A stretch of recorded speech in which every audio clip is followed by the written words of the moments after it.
Okay, so if you're a classroom teacher and you can't stand the sound of chair legs sliding across a tiled floor like me, and you've tried some options like adhesive felt dots or squares of felt, and you're finally going to make the move to tennis balls because they're the most durable, find yourself having to cut up 100 or more tennis balls, the easiest way to do it is with a razor blade, but it is definitely not the safest way.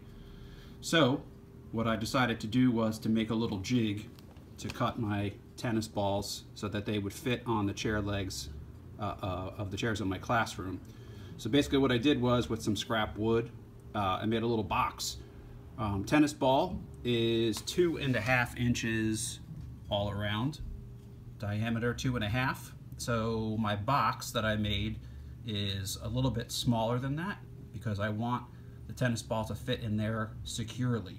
So if the tennis ball is 2.5, the inside dimensions of my box are 2.25. The top of my box is 2 inches, so that the top of the tennis ball sticks up slightly from the box. Right, and then what I did was I mounted it to a piece of scrap wood so that I had something to secure the whole thing so that it wouldn't slide around.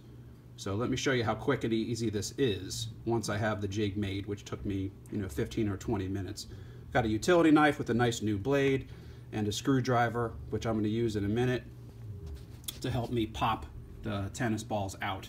So once you have the tennis ball into the little box, all you're going to do is just take your utility knife, right? It's hard to do this. I'm holding the camera with my left hand. Just push down. Couple of little saws back and forth. Oops. Right, that's it. My hand's nowhere near the razor blade. I have a nice cut in there, right? And then I pop that out. This is my done pile. Take a new tennis ball, push it down.